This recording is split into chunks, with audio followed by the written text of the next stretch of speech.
여러분 안녕하세요. 3월 2일 우리 행복책방 큐티 읽어드림에도 오신 여러분 환영합니다. 오늘 또 여전히 봄날, 좋은 봄날인데요. 오늘 함께 나눌 말씀은 시편 52편 1절에서 9절 말씀입니다. 포악한 자여 내가 어찌하여 악한 계획을 스스로 자랑하는가. 하나님의 인자하심은 항상 있도다. 내 혀가 심한 악을 꾀하여 날카로운 삭도같이 간사를 행하는도다. 내가 선보다 악을 사랑하며 의를 말함보다 거짓을 사랑하는도다. 셀라. 간사한 혀여 너는 남을 해치는 모든 말을 좋아하는도다. 그런즉 하나님이 영원히 너를 멸하시며 너를 붙잡아 내 장막에서 뽑아내며 살아있는 땅에서 내 뿌리를 빼시리로다. 셀라. 의인이 보고 두려워하며 그를 비웃어 말하기를 이 사람은 하나님을 자기 힘으로 삼지 아니하고 오직 자기 재물의 풍부함을 의지하며 자기의 악으로 스스로 든든하게 하던 자라 하리로다. 그러나 나는 하나님의 집에 있는 푸른 감람나무 같으며 하나님의 인자하심을 영원히 의지하리로다. 주께서 이를 행하셨으므로 내가 영원히 주께 감사하고 주의 이름이 선하심으로 주의 성소 앞에서 내가 주의 이름을 사모하리이다. 아멘. 여러분 오늘 이 시편 52편 1절 그 위에 소제목이 있습니다. 보시면 에돔인 도액이 다윗이 아히멜렉의 집에 왔다고 그에게 말하던 때라고 시작합니다.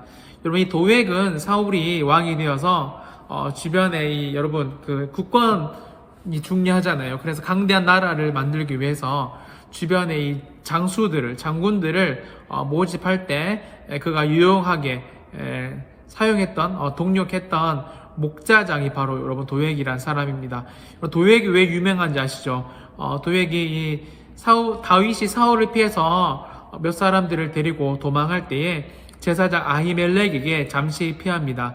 가서 여러분 그 진설병과 또 이 골리앗의 칼을 가지고 체력을 회복해서 다윗이 다시 길을 떠나게 되는데요.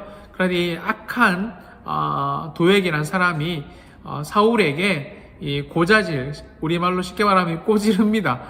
다윗이 저기 숨어 있다고요. 그래서 여러분 다윗이 도망가는 것들을 그 아히멜렉의 집에 숨어 있다는 것을 사울이 듣고 그때 광기 어린 사울은 도액을 보내어서 아히멜렉의 가문을 멸절시켜 버립니다.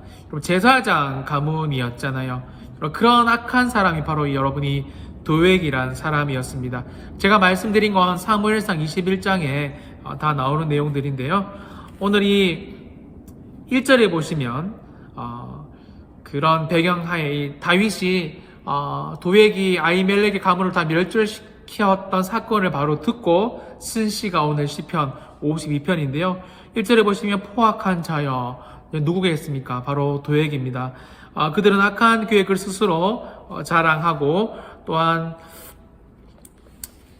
1절에 보시면 하나님의 악한 계획을 스스로 자랑하지만 하나님의 인자심은 항상 있다고 말하고 있습니다.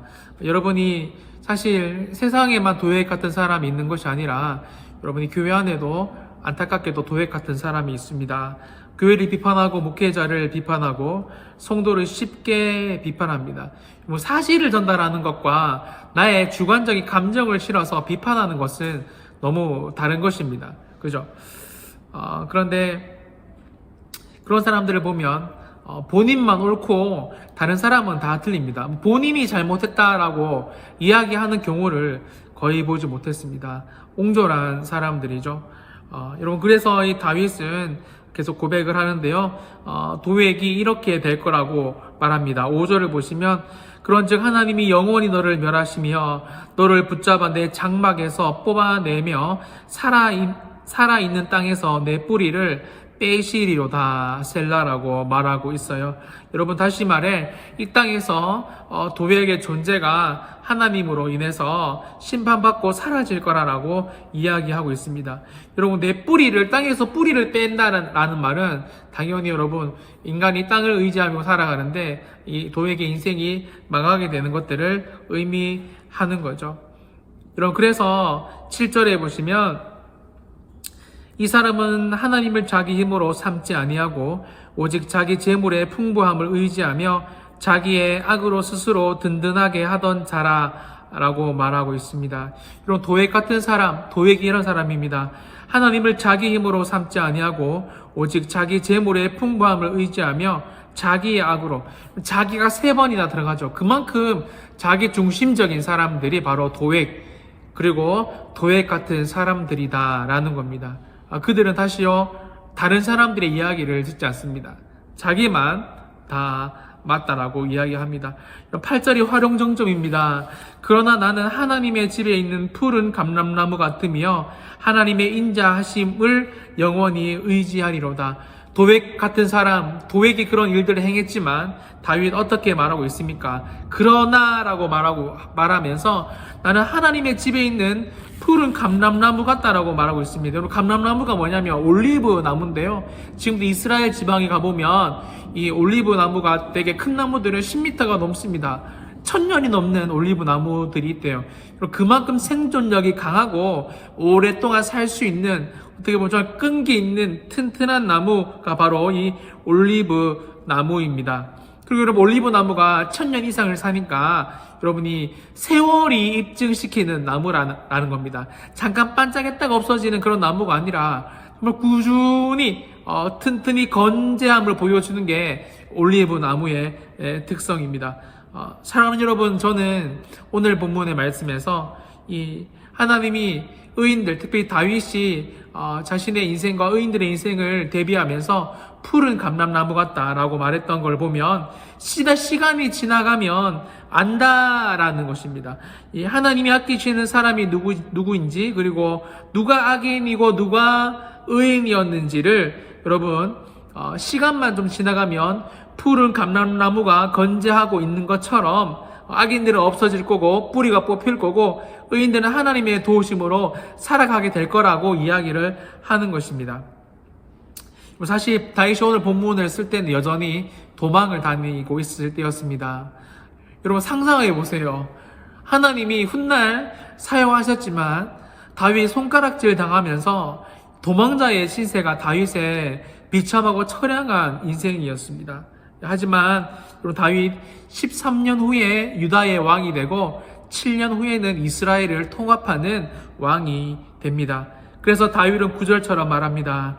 주께서 이를 행하셨으므로 내가 영원히 주께 감사하고 주의 이름이 선하심으로 주의 성도 앞에서 내가 주의 이름을 사모하리이다. 아멘. 우리 주변에 보면 포악한 사람이 참 많죠. 잘 웃고 잘 해주는 것 같은데 뒤통수를 치고 험담을 하고 진짜 우리의 마음을 힘들게 하는 사람들이 참 많고, 그런 사람들 때문에 우리 참 고통을 당하고 있는 것 같습니다. 최근 학폭 때문에 나라가 시끄러운데요. 자신이 피해자라고 말했던 사람들이 까보니까 자신이 가해자들이었습니다. 여러분, 그만큼 포악한 사람은 자기 자신밖에 모릅니다. 자기만 계속 생각을 해요. 자기가 잘못했고 자기가 상처를 주고 있고 자기 행동은 계속 옳다라고 생각합니다. 그럼에도 불구하고 다시요, 시간이 지나가 보면 압니다. 올리브 나무가, 감람나무가 시간이 지나가 보면 어떻게 성장하는지 건재하는지 알 수 있는 것처럼 여러분, 조금만 시간이 지나면 누가 의인이고 누가 악한 사람인지, 누가 포악한 사람인지 알 수 있게 된다는 겁니다. 여러분, 그래서 우리는 하나님을 의지하고 있으면 됩니다. 왜요? 하나님이 드러내 주시기 때문에 그렇습니다. 사랑하는 여러분, 오늘 본문 제가 이렇게 제목을 지어봤는데요. 시간이 지나면 알 거야. 의인은 푸른 감람나무라는 걸 이렇게 지어봤는데요. 여러분, 묵묵히 믿음을 가지고 또 아쉽고 안타까운 마음들이 우리 가운데 많이 있을 때에도 하나님을 의지하며, 하나님, 이 포악한 사람이 오늘 다윗이 고백했던 것처럼 하나님 뿌리가 뽑힐 수 있도록 도와주시고, 우리는 푸른 감람나무처럼 하나님을 의지하며 잘 견뎌나갈 수 있도록 도와달라고, 여러분, 그런 하나님을 의지하는 복된 하루가 되시기를 예수님의 이름으로 축원드립니다. 기도하겠습니다. 의인은 푸른 감람나무 같다라고 말씀하신 주님, 다윗도 이 도액과 사울을 피해 다니면서 오늘 시편을 썼는데, 그 하나님을 끝까지 의지했을 때 7년 후에 또 13년 후에 유다의 왕이 되고 이스라엘의 왕이 됨을 오늘 본문은 말해줍니다. 하나님을 신뢰하고 의지하게 하소서. 하나님이 이런 험난한 시간, 포악한 자들 때문에 고통당하는 시간을 잘 견디게 하시고, 주님을 꼭 붙잡고 승리하는 시간들, 하나님께서 복을 주시는 그런 축복의 시간이 속히 도래할 수 있도록, 그래서 우리 인생이 푸른 감람나무처럼 건재하여 하나님 앞에 여전히 쓰임받을 수 있는 복된 인생이 될 수 있도록 축복하여 주시옵소서. 그렇게 될 것을 믿고 감사드리며 거룩하신 예수님의 이름으로 간절히 기도드리옵나이다. 아멘. 이런 푸른 감람나무 같은 복된 하루가 되시기를 소망합니다. 아멘.